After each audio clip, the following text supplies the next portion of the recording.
I want to tell you a secret, something that you may not hear from any other real estate agent. It's really important you understand this because this is kind of like the peek behind the curtain that you really need to know. And if you know this, you're going to make a lot of money. And if you know this, you're going to make better decisions. So here's the secret. Buyers markets and sellers markets really dictate the home sale. So here's what it looks like. The National Association of Realtors has said that a balanced market is 6 months. If it's 6 months, that's 180 days on the market. So if your house is listed for 180 days, that means the sellers don't have an advantage and the buyers don't have an advantage. Well, they've also talked about, let's just say that's like 1 month, 2 months, you get the idea, 4 months. As we go through the months, if it sells before 180 days, that means the seller is winning. If it's after 100 days, that means the buyers are winning. You probably get this, but if the buyers are winning, the sellers are losing. If here, the buyer is losing, right? So if you're selling your house, especially in a market like right now, we're in a seller's market, things are moving. Well, does the listing agent actually move the house, or is the market driving the value of the house? Far too often people price their house based on, or the agent associates the commission to the value of the house. In a sense, the listing agent is actually never in a position to sell the house. Almost always it's market driven. In a sense, the market's going to drive the sale of the home, and typically the buyer's agent who is showing them the home is the one that's actually selling them the house.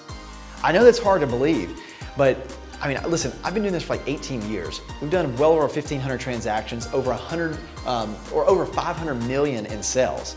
And so I have seen this firsthand. It's like there's not very many opportunities for the listing agent to actually sell the house. It's almost always the buyer's agent who brings the buyer, unlocks the door, walks through the house without a seller's agent there, and ends up selling the house.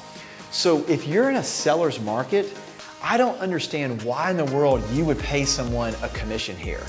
I mean, I literally don't understand why you would pay a commission in a seller's market to the seller's agent, because it's market driven. Listen, all home values are determined by what a willing and able buyer will pay for the property and what the seller will accept. In a sense, the buyer and seller came together and said yes. That was most often not done because the seller's agent actually brought that deal together. It was market driven. In a market like right now where things are selling anywhere from 30 to 60 days, I mean like well under the 180-day mark. Almost always it's market driven. So if you want to hang on to your equity and preserve your wealth, negotiate a flat fee for your agent. Just understand that on the sell side, they may not be driving the sale of their house. It may have to do with more so market conditions and what the willing and able buyer has said. It may have a lot to do with what the buyer's agent has done in terms of bringing them the house and promoting that house.